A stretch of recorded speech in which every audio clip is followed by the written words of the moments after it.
بسم الله الرحمن الرحيم. ازيكم يا شباب، عاملين ايه؟ الاخبار؟ دلوقتي ان شاء الله باذن الله هناخد المحاضره التمهيديه، هنسخن كده، هعرفكم على شويه ريليشنز وشويه حاجات علشان هتساعدنا ان شاء الله واحنا شغالين في السنه كلها. فاتمنى ان الناس تركز كويس جدا في اللي احنا هنقوله. عايز ساعتك تكتب اتفضل، عايز تبقى سامع والكلام كده كده في دماغك تمام. وطبعا الناس اللي المفروض خدت باذن الله اول حصه في المنهج، فهي خدت الجزء اللي انا هقوله ده في اول الحصه خالص، وبعدين دخلنا على الايه، على المنهج نفسه. فالحته دي ان شاء الله جزء مش كبير، حته مش كبيره، حته صغيره بقولها كده كده في اول اول جزء في اول حصه. الناس اللي ما خدتش اول حصه او اللي بتشوف على اليوتيوب او ايا كان وما بتاخدش معايا، تتفرج عليها هتبقى مفيده ان شاء الله بالنسبه لك. بسم الله الرحمن الرحيم. المحاضره التمهيديه ان شاء الله رجاله هيبقى فيها ايه؟ اول حاجه هنتكلم عن الريليشنز.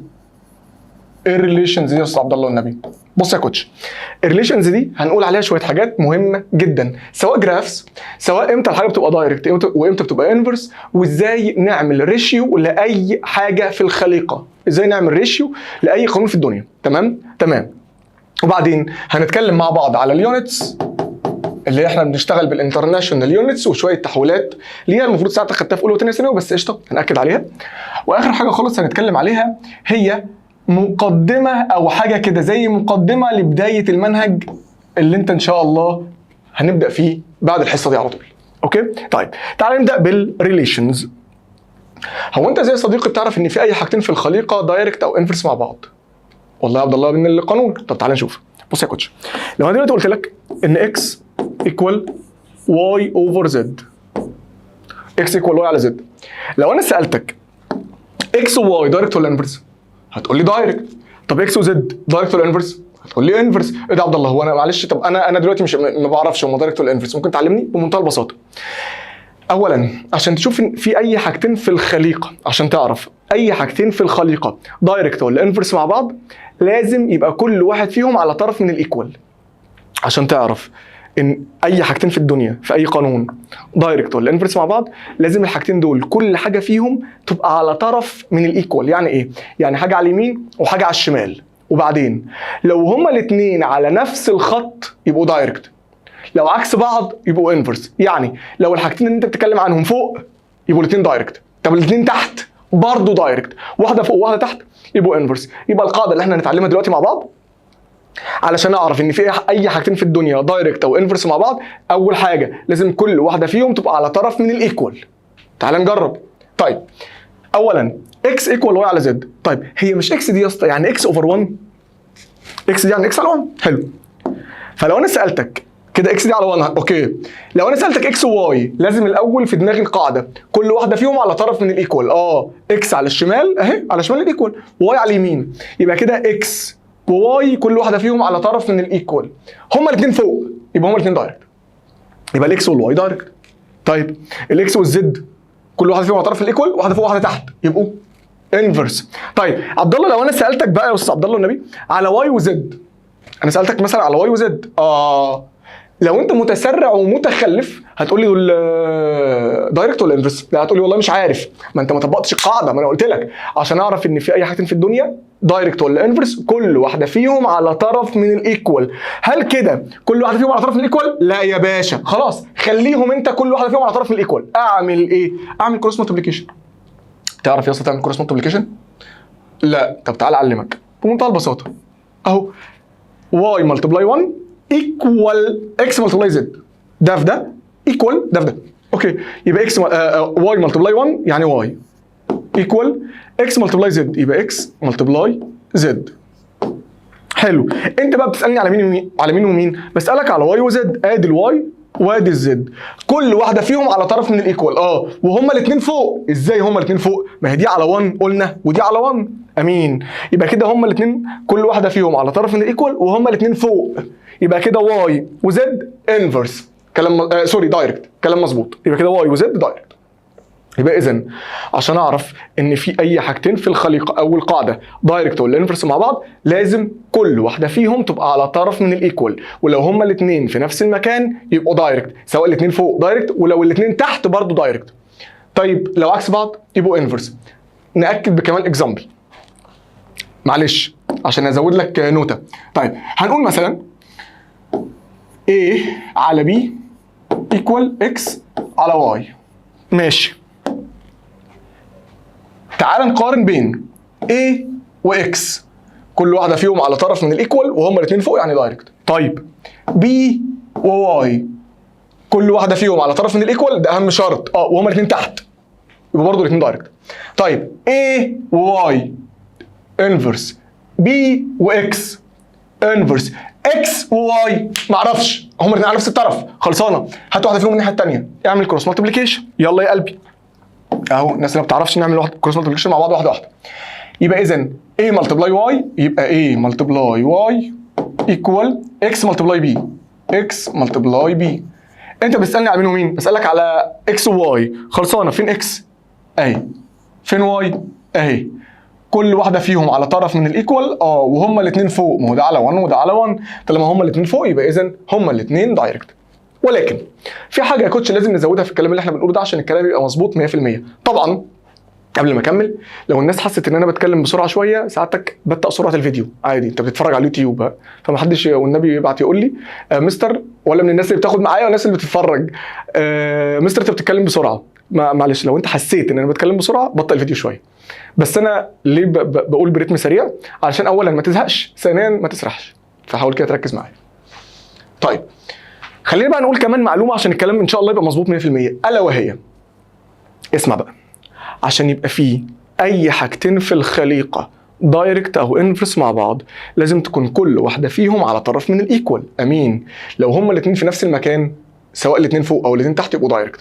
لو عكس بعض يبقوا انفرس. كمل بقى معايا، بيبقوا دايركت او انفرس مع بعض، ولازم يبقى باقي القانون كونستنت. ايه؟ لازم يبقى باقي القانون كونستنت. تاني، عشان اقول ان في اي حاجتين في الخليقه دايركت او انفرس مع بعض، لازم باقي القانون كونستنت. يعني ايه؟ ارجع لي الاول مثال يا اسطى، تعالى هنا. انا لما سالتك اكس وواي قلت لي والله الاثنين فوق وكل واحده فيهم على طرف، يبقى هما الاثنين دايركت. حلو. عشان ينفع اصلا اقول ان اكس وواي دايركت، لازم يكون باقي القانون اللي هو ده كونستنت. يعني ايه كونستنت؟ رقم ثابت ما يتغيرش. يعني ده رقم يتغير ازوده واقلله براحتي، فاريبل في القانون. ده رقم بيتغير ازوده واقلله براحتي، فاريبل في القانون. لكن لازم باقي القانون كله يكون كونستنت، وليكن هنا مثلا زد تكون كونستنت. مش فاهم؟ نقول تاني، اقول لك على حاجه، امسح تاني A على B ايكوال X على Y. ماشي. انا يا كوتش اسالك الاي والاكس دايركت ولا انفرس؟ هتقول لي بمنتهى البساطه كده دايركت. عشان ينفع اصلا اساسا اقول ان A واكس دايركت، لازم يكون باقي القانون كونستنت.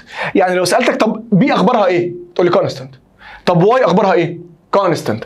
خلي بالك بقى الاول، بس اكد على المعلومه وبعدين اقول لك خلي بالك من ايه. عشان اقول ان في اي حاجتين في الدنيا دايركت او انفرس مع بعض، لازم باقي القانون يبقى كونستنت. طب يعني لو انا سالتك A وواي، هتقول لي A وواي انفرس. عشان اقول ان A وواي انفرس، لازم يكون اصلا اساسا X وB كونستنت. حلو. هستفيد انا بالكلام ده ايه؟ الراجل بمنتهى البساطه ممكن يجي يقول لك ايه؟ ممكن يجي يقول لك X equal Y على Z مثلا. given that الريليشن اللي انا اديها لك دي given، دي مش سؤال. ادي اكس وادي واي، العلاقه بين اكس وواي ايه؟ اكيد دايركت. فالراجل فعلا مديها لك جيفن دايركت. فالراجل بقى قام جه سالك بعدها، طب لو ده اكس وده مثلا يعني خليه زد اهو، العلاقه ايه؟ خلي بالك ده جيفن، والراجل بيقول لك لو انت عندك اكس وواي دايركت، يا ترى الزد مع الاكس يبقى ايه؟ اوعى تفكر، طالما في حاجتين في القانون جيفن ان هم دايركت او انفرس مع بعض، لازم باقي القانون يبقى كونستنت. يبقى لازم الزد تكون كونستنت. ايه ده يا عبد الله؟ المفروض مع الزد والاكس، المفروض الزد والاكس انفرس. لا يا حبيبي، ده الزد والاكس انفرس لو قال لك جيفن ذات، قام عمل كده جيفن ان ادي الاكس وادي الواي، بس الواي كونستنت. طالما الواي كونستنت يبقى الاكس والزد ايه؟ انفرس. فخلي بالك ان الراجل بيشقلب لك الكلام. لو قال لك ان في حاجه كونستنت يبقى اذا باقي القانون ينفع اقول ان فيه هو دايركت او انفرس. طب لو قال لك ان في حاجه في القانون دايركت او انفرس يبقى باقي القانون كونستنت. فهمت معايا اللعبه ازاي؟ فخلي بالك والنبي من الحته دي. يبقى اول حاجه خالص الدايركت والانفرس بعرفه ازاي. هنقول اخر مره الجمله كلها على بعض عشان اعرف ان في اي حاجتين في الخليقه دايركت وانفرس مع بعض لازم تكون كل واحده فيهم على طرف من الايكوال، ولو هما الاثنين في نفس المكان يبقوا دايركت، ولو عكس بعض يبقوا انفرس، ولازم يبقى باقي القانون كونستنت. اوكي دي اول حاجه عايزين نقولها بالنسبه للريليشن. تاني حاجه عايزين نقولها، لو انا سالتك يا حبيب قلبي ركز معايا الله يرضى عليك، اكس سوري دي بتبقى واي، اكس وواي، وانا سالتك العلاقه دي ايه يا كوتش؟ هتقول لي دايركت. حلو، ادي اكس وادي واي، وانا سالتك العلاقه دي ايه يا كوتش؟ تقول لي كونستنت. طيب لو انا سالتك دي اكس ودي واي العلاقه دي ايه يا قلبي؟ تقول لي انفرس. طيب ودي ركز بقى عشان انا عايز دول اكس وواي وكده، الله دي برضو انفرس. يبقى لو احنا يا كوتش عايزين نقول هنقول دي ايه؟ دي دايركت، دي كونستنت، دي انفرس، ودي انفرس. حلو، اهم سؤال بقى هنتسأله دلوقتي، ايه الفرق ما بين الانفرس دي والانفرس دي؟ دي انفرس حصل ودي انفرس حصل.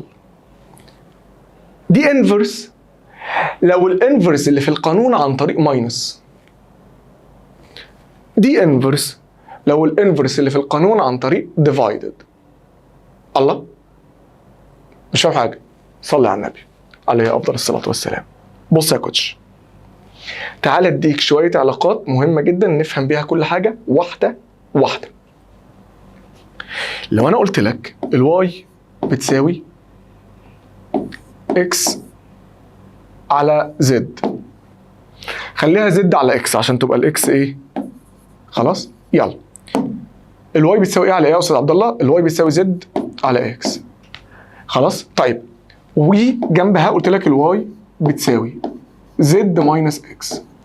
هنا انا عايز ارسم ريليشن ما بين الاكس والواي، وهنا انا عايز ارسم ريليشن ما بين الاكس والواي. اوكي بص يا حبيب قلبي، صلي على النبي عليه الصلاه والسلام، زينا بك من صلى عليه افضل الصلاه والسلام، واحد الله لا اله الا الله. هنا الاكس والواي انفرس عن طريق فراكشن او ديفايدد، صح؟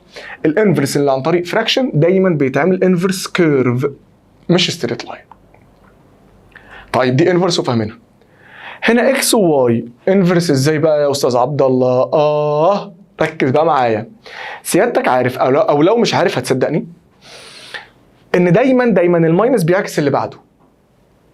يعني ايه؟ بص هنا انا بقول لك انا عايز اثبت لك ايه دلوقتي؟ عايز اثبت لك ان اكس وواي انفرس. ماشي اكتبها لي تحت تاني، واي بتساوي زد ماينس اكس. حلو، حط الزد باي رقم، خلي بالك الزد كونستنت، حط الزد باي رقم 10، حط الاكس باي رقم 2، طلع لي الناتج 8. حلو قوي.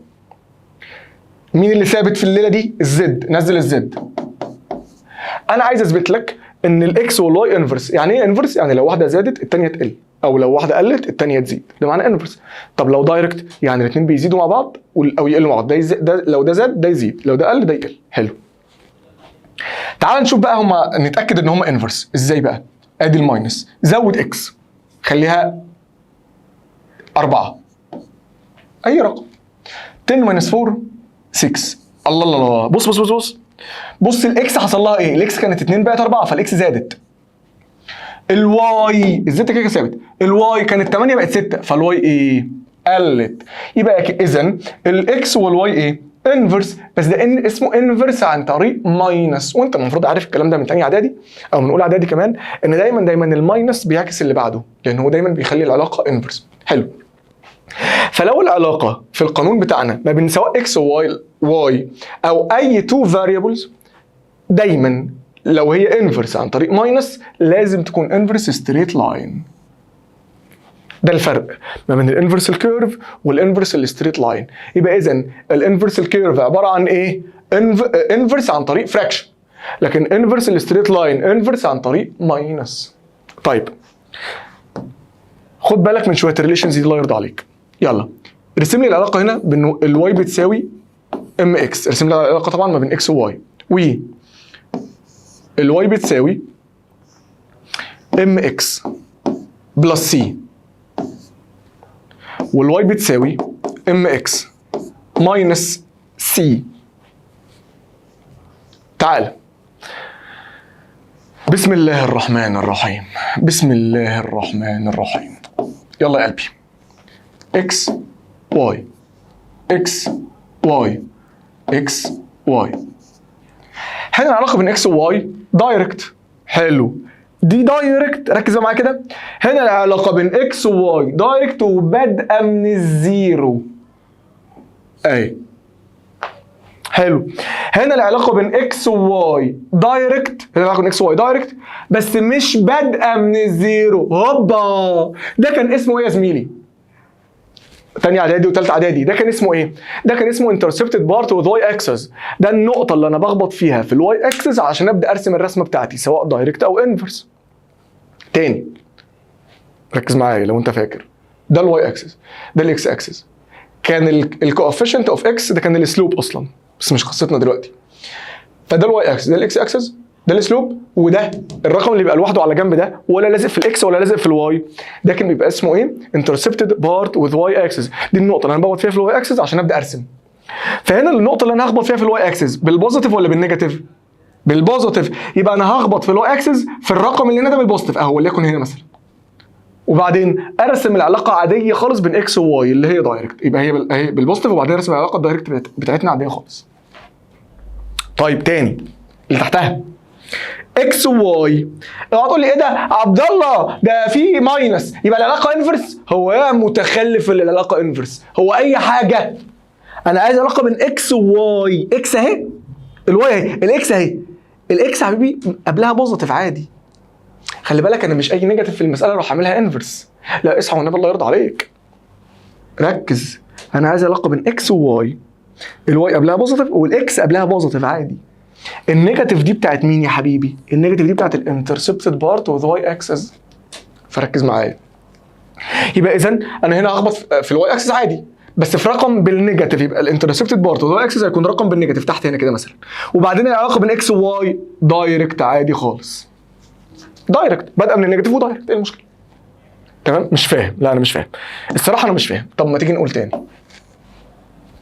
يلا ركز معايا الله يرضى عليك. واي بتساوي نيجاتيف ام اكس، ماشي.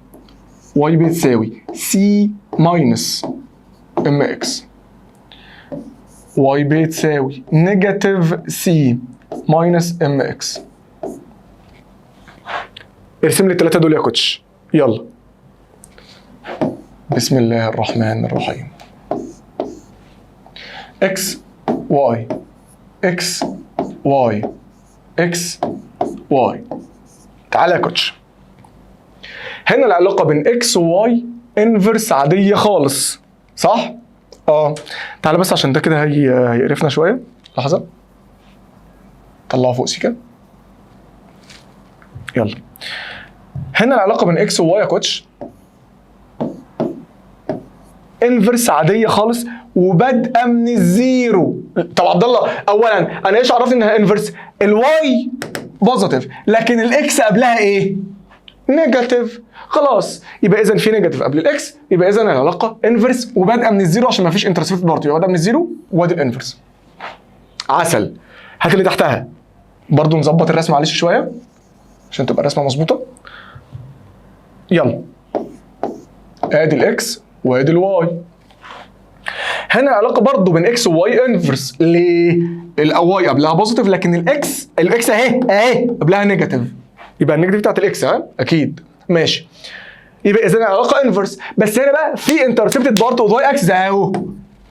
الانترسبتد بارت ده يا كوتش بالبوزيتيف ولا بالنيجاتيف؟ قبله. انا دايما ببص على اللي قبله بوزيتيف، يبقى اذا لازم اخبط في الواي اكسس في نقطه بالبوزيتيف اهي. وبعدين يبقى ده الانترسبتد بارت وذ واي اكسس اهو بوزيتيف. وبعدين العلاقه بقى بالاكس، ارسم بقى العلاقه عادي خالص، العلاقه بين اكس وواي ايه؟ انفرس، اروح راسم الانفرس بتاعتي. حلو. اللي تحتها يلا تاني، ادي الاكس وادي الواي. العلاقه بين الاكس والواي انفرس. ليه؟ تاني الواي قبلها بوزيتيف لكن الاكس قبلها نيجاتيف، بس هنا في انترسبتد بارت وذ واي اكسس، بس خلي بالك بقى الانترسبتد بارت وذ واي اكسس هنا بالنيجاتيف اهو، نيجاتيف سي عادي. يبقى انا هخبط في الواي اكسس في نيجاتيف، وبعدين ارسم العلاقه عادي ما بين اكس وواي انفرس اهو، اخبط في النيجاتيف وارسم انفرس. في مشكله؟ كلام جميل جدا. واخر حاجه عايزين نرسمها الواي ايكوال زد على اكس، فكده العلاقه ما بين الاكس والواي برضو انفرس، ولكنها انفرس ايه؟ كيرف، لان ده انفرس عن طريق فراكشن. كلام في منتهى الجمال. ودي كده اسمها ريليشنز. اسمها ايه يا كوتش؟ ريليشنز علاقات. ازاي الدايركت بعرفه وازاي الانفرس بعرفه، وايه الشروط ان لازم يكون باقي القانون كونستنت، والدايركت لو في انترسبت بارت وذ اكسس ولا لا، والانترسبتد بارت ده ممكن يكون بالبوزيتيف وممكن يكون بالنيجاتيف. طيب لو العلاقه بين اكس وواي انفرس نفس الكلام، ممكن تبقى انفرس بادئه من الزيرو او انفرس بادئه من رقم بوزيتيف لو في انترسبت بارت بالبوزيتيف، او انفرس وبادئه من النيجاتيف لو في انترسبت بارت بالنيجاتيف. وطبعا نفس الكلام بالنسبه للدايركت، ممكن يبقى زيرو او بوزيتيف او نيجاتيف، وفي انفرس عن طريق فراكشن وده بيكون كيرف مش ستريت لاين. وطبعا الكونستنت خلاص عرفناه بيبقى ايه؟ ستريت لاين. كلام جميل جدا. صلي بقى على النبي عليه افضل الصلاه والسلام. زين بك من صلى عليه افضل الصلاه والسلام. وحد الله لا اله الا الله. عايزين نخش عليه بقى حته في ناس كتير قوي ما بتحبهاش واتعقدت منها في اولى وثانيه ثانوي، الا وهي الريشيوز. الحوار بقى صلي على النبي عليه افضل الصلاه والسلام.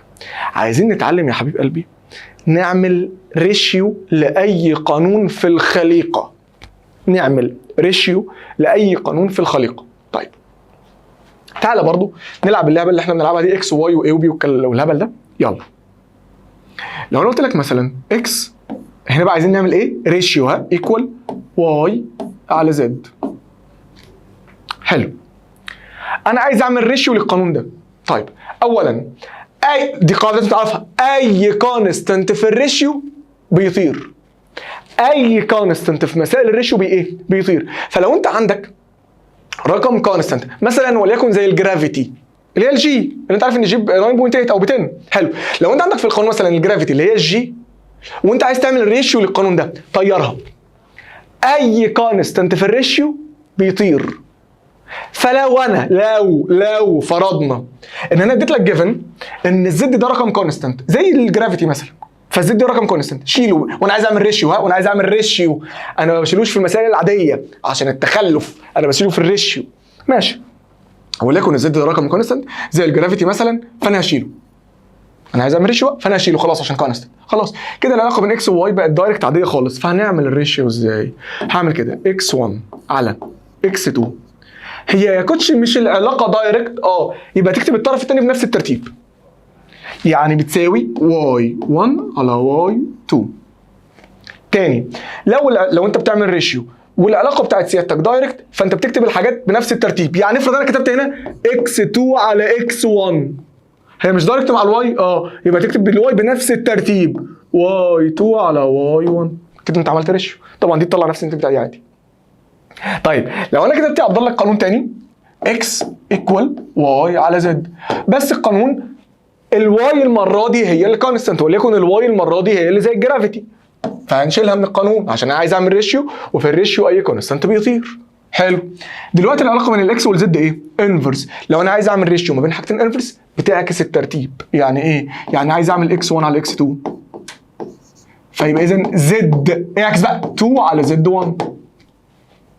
طيب لو انا مثلا قلت بقى اكس 2 على اكس 1، اكيد مش محتاجه انباهه، اعكس الزد، يبقى زد 1 على زد 2.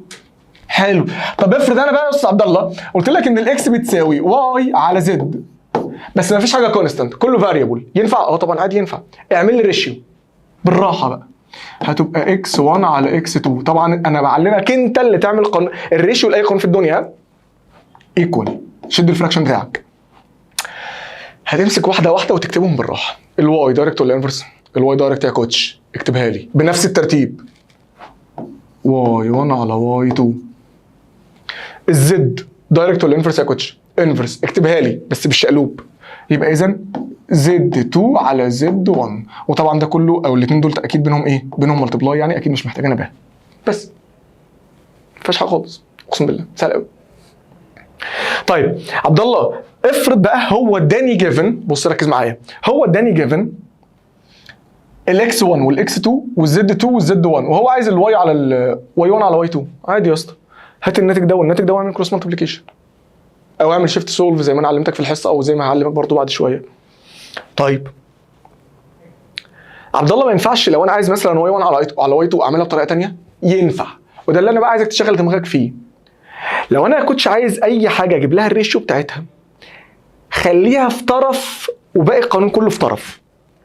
لو انا عايز اجيب الريشيو لحاجه معينه لوحدها، لو انا عايز اجيب الريشيو لاي حاجه في القانون، اجيبها لوحدها خالص، اجيبها لوحدها خالص، وبعدين واجيب باقي القانون كله في الطرف الثاني، واعمل الدايركت والانفرس زي ما انا علمتك. طب ما تيجي نشوف. يعني انا مثلا عايز واي 1 على واي 2. حلو. ممكن تعمل كده زي ما انا قلت لك وتعمل كروس مالتيبيكيشن او شيفت سولف، بس في طريقه اسهل. ايه هي بقى؟ ان انا اجيب القانون الاصلي واظبطه.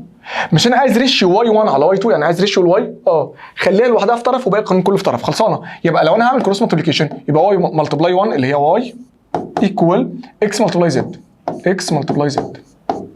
كده انا ظبطتها مظبوطه على الاخر.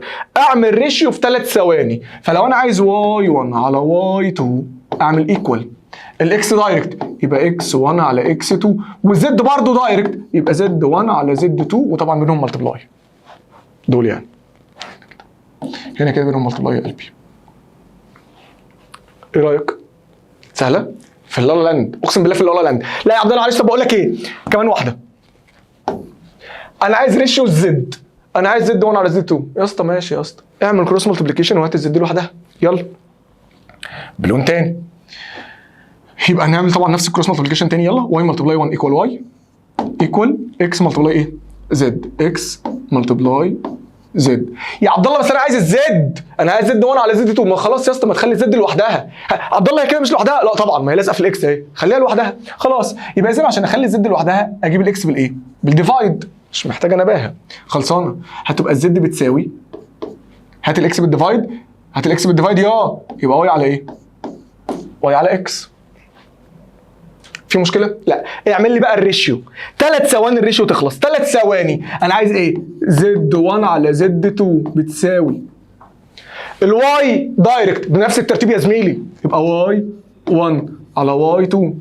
طب الزد والاكس انفرس، هوبا شقلوب، يبقى اذا شقلب الاكس يبقى اكس 2 على اكس 1، وطبعا برضه بينهم ملتبلاي.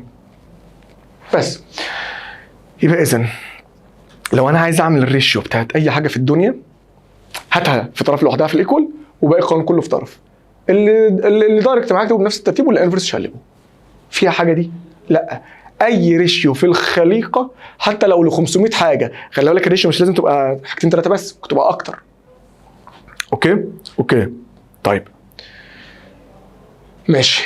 اديك كمان مثال للدايركت والانفرس، ولا سوري للريشيوز، ولا تمام؟ كمان واحد وهنكتر الفاريبلز فيه شويه، ماشي؟ هو اخر واحد يعني، عشان بس ايه، طبعا خلص اللي فهم والدنيا دخلت دماغه، خش على اللي بعده، جري الحته دي، ماشي؟ مثلا خلينا نقول A equal x b على y مثلا، ده القانون، ماشي؟ مثلا القانون مكتوب كده. طيب انا عايز ريشيو A1 على A2، ماشي؟ مفيش اي حاجه فاريبل، سوري مفيش اي حاجه كونستانت خالص، كله فاريبل، خلصانه. مفيش اي حاجه هتطير لان هي كونستانت بيطير، بس مفيش هنا كونستانت، خلصانه. اتفضل. الدايركت تكتبه بنفس الترتيب، الاكس دايركت يبقى x1 على x2، البي دايركت يبقى b1 على b2، الواي انفرس شقلب الواي يبقى y2 على y1. بس تاني. طيب انا عايز الاكس، خلصانه. لو انت عايز الاكس خلي الاكس لوحدها في طرف، ماشي، عشان اخلي الاكس لوحدها في طرف اعمل كروس مالتيبليكيشن. يلا المفروض سعادتك عارف ان طالما القانون مكتوب كده يبقى اذا الاكس كمان فوق جنب البي. حلو، فلو انا عايز اعمل كروس مالتيبليكيشن باللون الاحمر هقول دول كلهم فوق، طبعا دي على 1 يبقى دول ملتبلاي 1 يبقى اكس ملتبلاي بي ملتبلاي 1 طبعا ملوش لازمه ايكوال اي ملتبلاي واي. انت عايز مين على مين بقى؟ انا عايز اكس 1 على اكس 2. طيب يبقى اكس 1 على اكس 2. خلي بالك ان انا كده لسه ما جبتش الاكس لوحدها، انا لازم اجيب الاكس لوحدها. خلاص عشان اجيب الاكس لوحدها اعمل ايه؟ انزل البي تحت.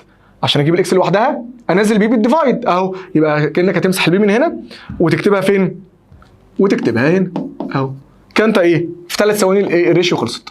الاي دايركت فتروح عامل اي 1 على اي 2. الواي دايركت واي 1 على واي 2. البي انفرس بي 2 على بي 1. خلصت الريشيو وهكذا. وكده اتعلمنا الريشيوز. كلام جميل. خلينا بقى نخش بعد كده في نفس الريليشنز على الجرافس. خلي بالك في فرق ما بين كلمه ريليشن وكلمه جراف. كلمه ريليشن يعني دايركت وانفرس وكونستانت والكلام ده، بس من غير ارقام. الارقام دخلت في الحوار بقى اسمها جراف. طب ما تيجي نشوف. تعال يا تعال. صلي على النبي عليه افضل الصلاه والسلام. يلا خلينا نقول يا كوتش ان احنا اي جراف في الخليقه بيتحل ازاي؟ ادي اكس مثلا، اي حاجه بقى واي، وعندك ارقام هنا وعندك ارقام هنا، مثلا 1 2 3 4 وده مثلا 2 4 6 8، والراجل الجميل رسم لك العلاقه بالمنظر ده. حلو وقال لك مثلا انا عايز الزد وير، يعني القانون بتاع الزد بتساوي واي على اكس. ماشي، ركز بقى معايا. اي جراف في الخليقه، وطبعا هنعرفه في الحل بعد شويه في حل الهوم ورك بتاع اول حصه. اي جراف في الخليقه عشان تحله بتجيب سلوب، ما عدا حاله واحده بس هنلاقيها في اول حصه او في الواجب بتاع اول حصه، بس ما علينا منها دلوقتي، خلينا بس في الجنرال كيس. اي جراف في الخليقه عشان تحله بتجيب له ايه؟ اسلوب. بتجيب بقى الاسلوب مره واحده؟ بتجيب اسلوب مرتين يا كوتش. بتجيب الاسلوب مره فيزيكال ومره ماثيماتيكال. يعني ايه فيزيكال؟ يعني قانون. يعني ايه ماثيماتيكال؟ يعني رقم. طيب الفيزيكال اللي هو القانون بيتجاب منين؟ من القانون الراجل مديهولك او اللي انت حافظه في المنهج نفسه. فالراجل مثلا مديك ايه؟ ان الزد بتساوي واي على اكس. خلاص تعالى بقى الفيزيكال، الاسلوب كقانون، الاسلوب الفيزيكال كقانون الواقف على النايم. الاسلوب كده ايه؟ طبعا الاسلوب المفروض واي على اكس، دلتا واي على دلتا اكس، بس في ناس بتتلخبط فين الاكس وفين الواي، فانا بقول لك الواقف على النايم عشان نريح دماغنا. الناس ما بتتلخبطش، طبعا هي دلتا واي على دلتا اكس، ولكن واحده واحده. فالاسلوب فيزيكال او كقانون الواقف على النايم، الواقف الواي والنايم اكس، يبقى الواقف على النايم يعني واي على اكس. واي على اكس بيساوي مين؟ هو الراجل قايل لك زد. عسل، حلو قوي. ده كده فيزيكال خلصناه. ماثيماتيكال بقى، وانا اصلا شارح الحته دي عشان الحته الماثيماتيكال دي. الماثيماتيكال ده بقى يا كوتش ليه طريقتين. لو عندك ارقام على جراف بالمنظر ده فممكن تشتغل بالاسلوب بتاع اولى وثانيه وثالثه اعدادي والكلام بتاع اولى ثانوي وثانيه ثانوي، اللي هو y2 minus y1 على x2 minus x1. ده لو ماثيماتيكال وعندك ارقام. طب لو عندك انجل فالاسلوب بيساوي تان ثيتا. تاني بقى ركز معايا الله يرضى عليك. الاسلوب فيزيكال يعني قانون الواقف على النايم، وبتكتب بقى القانون الواقف على النايم، ولازم تكتب لي الكلام ده بيساوي مين من القانون اللي هو الزد. يعني ما تقولش واي على اكس وتمشي، لا، واي على اكس فبتساوي زد زي ما هو قايل لك. طيب ماثيماتيكال بقى، لو عندك ارقام على الاكس والواي يبقى y2 minus y1 على x2 minus x1. طب لو ما عندكش ارقام وعندك انجل، يعني الراجل ممكن ما يديلكش كل الارقام دي ويديك هنا مثلا انجل ب 30، طبعا مش هديك الاثنين، هي لا دي لا دي. خلاص، فساعتها تقول لي لا مش هشتغل بده، هشتغل بتان ايه؟ بثيتا. وبعدين تساوي الفيزيكال بالماثيماتيكال وكده تبقى المساله خلصت. يعني ايه؟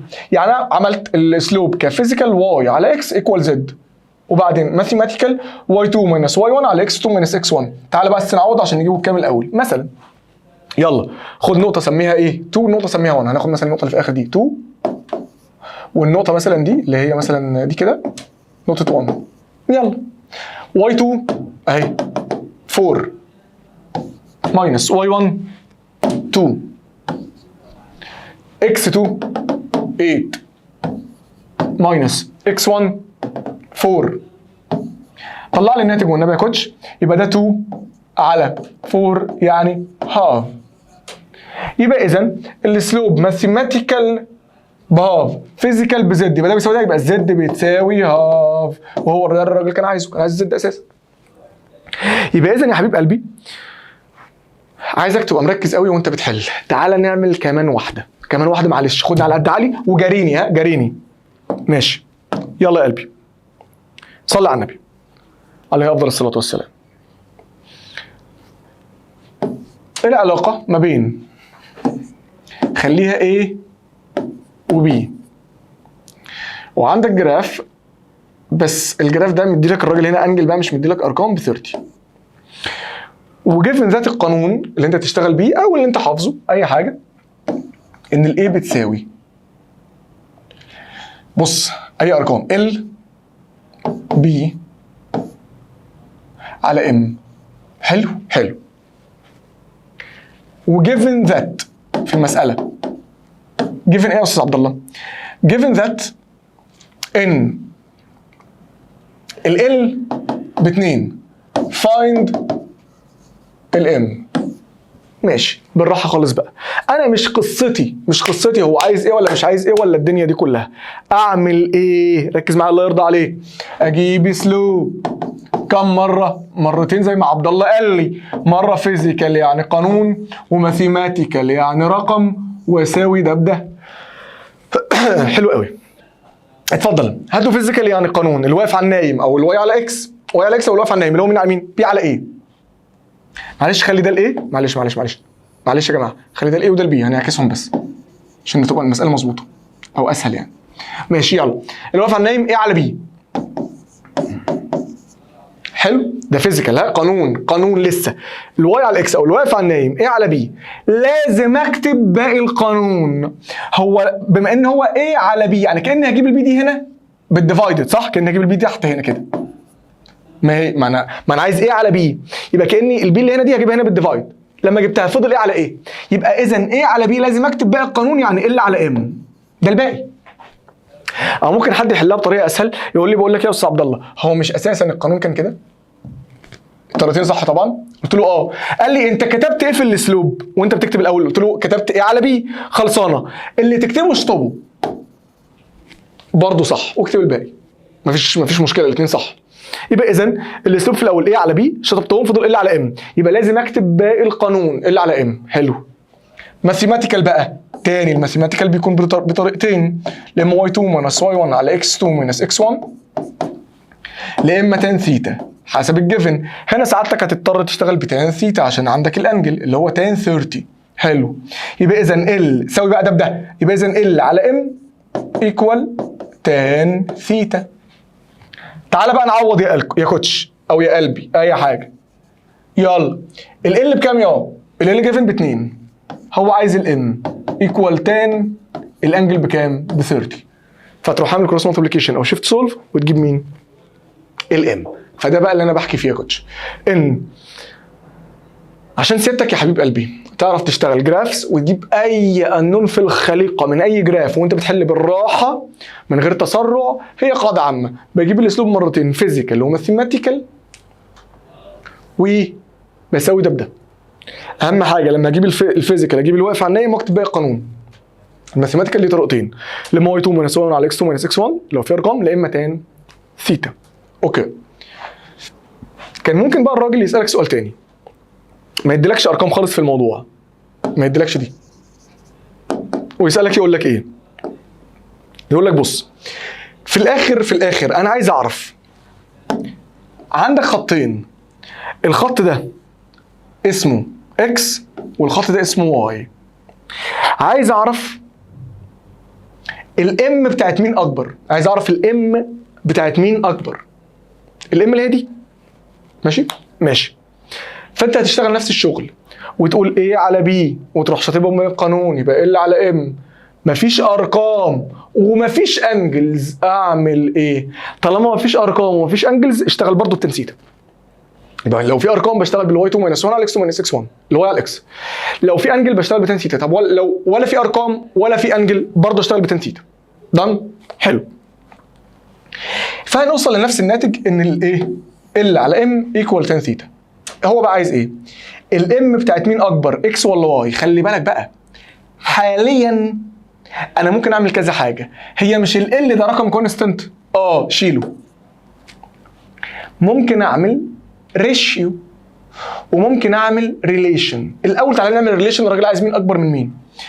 مش الام وتان ثيتا انفرس؟ طبعا الام تحت وتان ثيتا فوق، مش محتاجه بقى نباهه. يبقى الام وتان ثيتا ايه؟ انفرس. فانا عايز الام بتاعت مين اكبر؟ يا ترى الام بتاعت اكس اكبر ولا الام بتاعت واي؟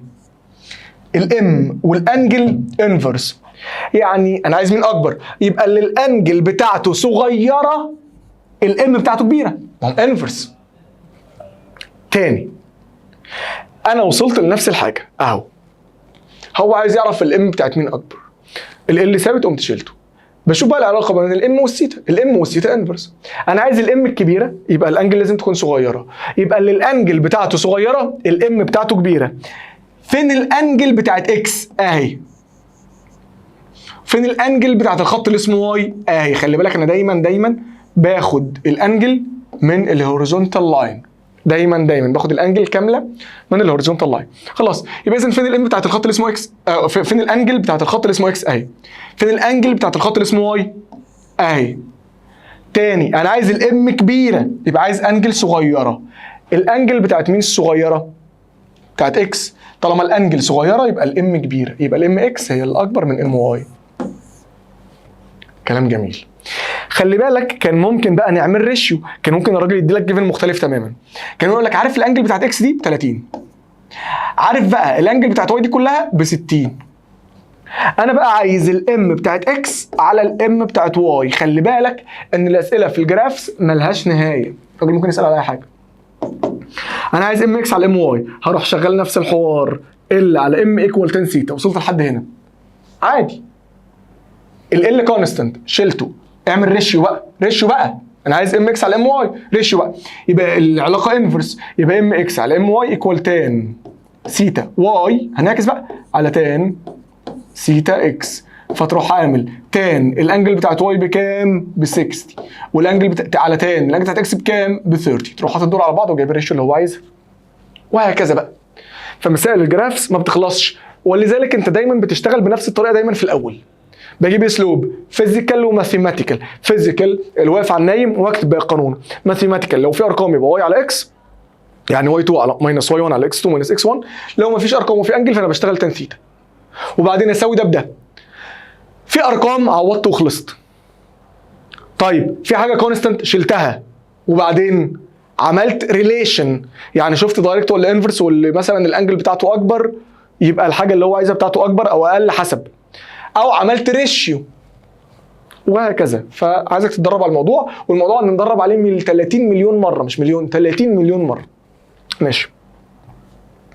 وكده الحمد لله خلصنا الجرافس. هنخش بعد كده في نفس الحته المقدمه دي على اليونتس. احنا دايما يا كوتش بنشتغل بالانترناشونال يونتس. اللي هي ايه الانترناشونال يونتس دي يا استاذ عبد الله؟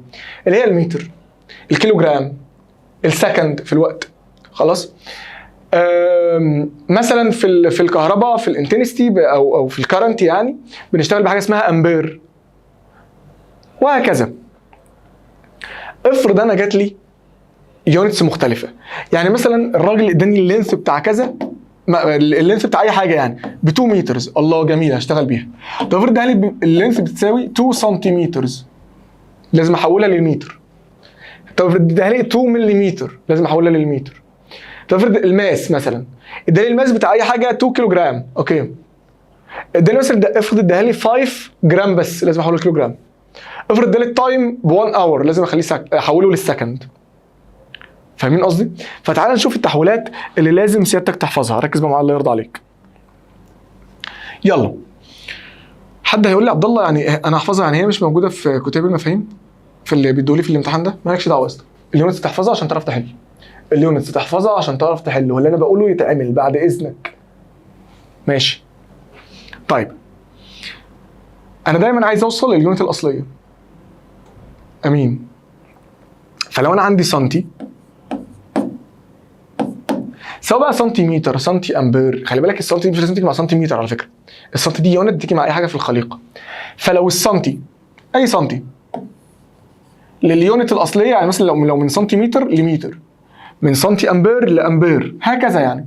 يبقى لو من سنتيمتر مثلا لليونت الاصليه بعمل ملتبلاي 10 باور نيجاتيف 2. طيب لو عندي ملي، سواء ملي امبير، ملي متر، ملي سكند، لازم احولها لليونت الاصليه، للسكند او للمتر او للامبير. هنعمل ايه؟ ملتبلاي 10 باور نيجاتيف 3. طيب لو عندي مايكرو امبير، مايكرو سكند، مايكروميتر، عايز اخليهم متر او سكند او هكذا، يعني عايز اوصل لليونت الاصليه، بعمل ملتبلاي 10 باور نيجاتيف 6. طيب لو عندي نانو سكند، نانو متر، الكلام ده كله، وعايز اوصل لليونت الاصليه، بعمل ملتبلاي 10 باور نيجاتيف 9. لو عندي حاجه اسمها انجستروم، بتبقى رمزها A وفوقيها دايره صغنططه كده.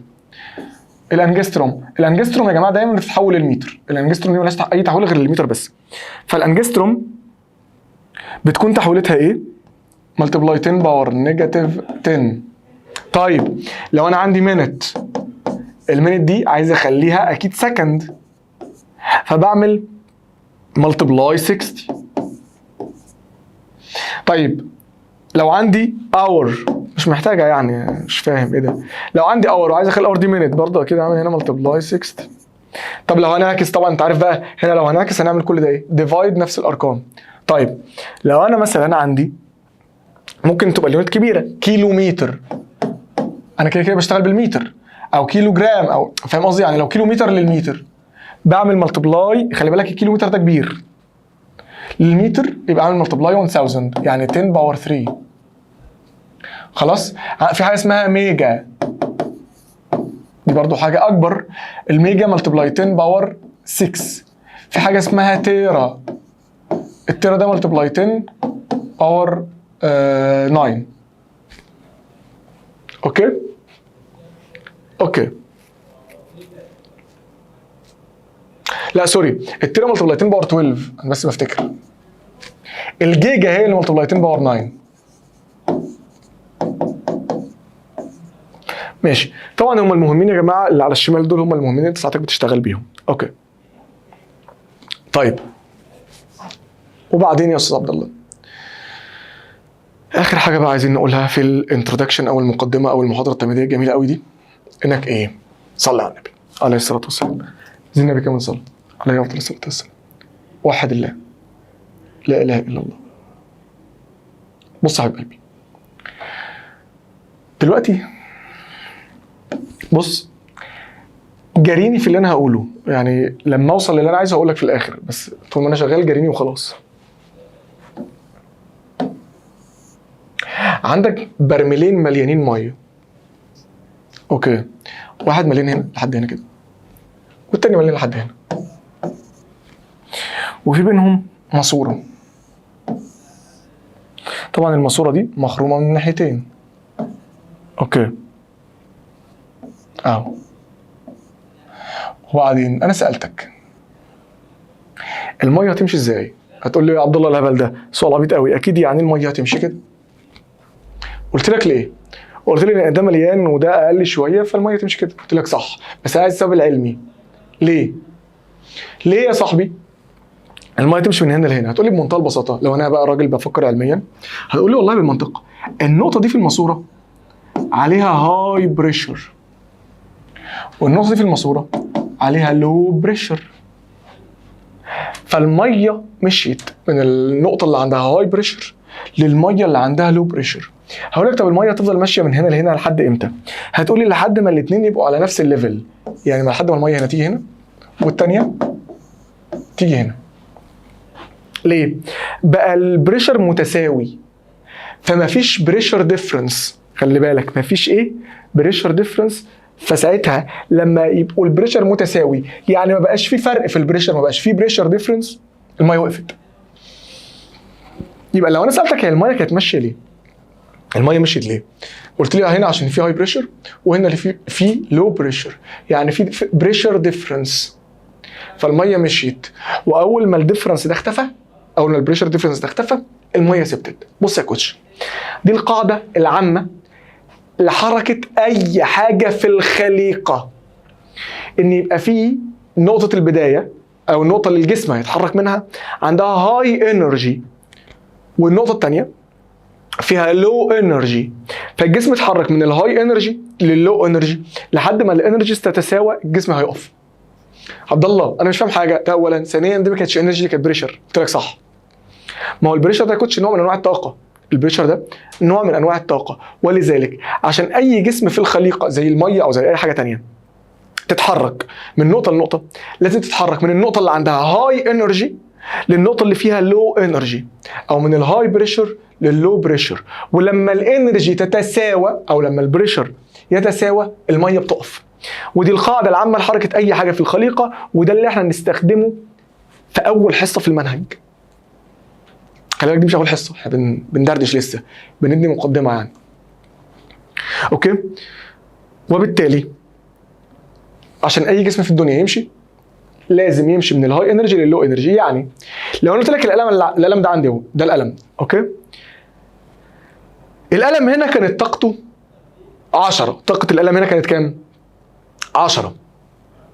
وطاقه القلم هنا 8. طاقه القلم هنا كام؟ 10. طاقه القلم هنا كام؟ 8. يبقى القلم مشي ازاي؟ هتقول لي بالمنطق. خلي بالك بالمنطق، انا سالتك القلم مشي ازاي، هتقول لي بالمنطق القلم مشي كده. ليه؟ ما هو هنا كان عنده هاي انرجي، ضيع شويه من الطاقه بقى 8، فمشي من الهاي انرجي لللو انرجي، صح؟ طب لو قلت لك ان الانرجي هنا ب 10 والانرجي هنا برضه ب 10، يبقى القلم مش هيمشي. لو قلت لك ان الانرجي هنا ب 10 والانرجي هنا ب 12، يبقى القلم هيمشي كده. تاني، هنا 10 وهنا 12، يبقى القلم مش كده، صح؟ يبقى عشان اي جسم في الخليقه يتحرك لازم يتحرك من البوينت او من النقطه اللي عندها انرجي كبيره للنقطه اللي عندها انرجي قليله، لحد ما الفرق في الانرجي ده يختفي، ما يبقاش في انرجي ديفرنس او بريشر ديفرنس زي ما حصل هنا، وبالتالي الجسم بتاع سيادتك يقف. ودي الانترودكشن اللي كنا عايزين نقولها، وكده المقدمه خلصت او المحاضره التحضيريه. وطبعا يا جماعه اغلب الناس عارفه، اي حد عايز يتواصل معايا الرقم كده كده مكتوب تحت اهو، ابعت لي على الواتساب عادي خالص، مفيش اي مشكله. عايز تكتب لي اي حاجه على اليوتيوب قول لي، واحنا مع بعض ان شاء الله. وان شاء الله هنبدا اول حصه في شابتر 1. والناس يا ريت بعد اذنك، يا ريت بعد اذنك ما تحلش الواجب مع الفيديو. طبعا الفيديو بتاع اي حصه هيكون عباره عن ايه؟ هيكون عباره عن سمري صغير قوي كده للحصه نفسها، وبعدين حل الواجب. يا ريت سعادتك ما تتفرجش على حل الواجب قبل ما تحل، حاول تحل لوحدك وبعدين اتفرج. اوكي؟ ربنا معاكم، جود لك، السلام عليكم.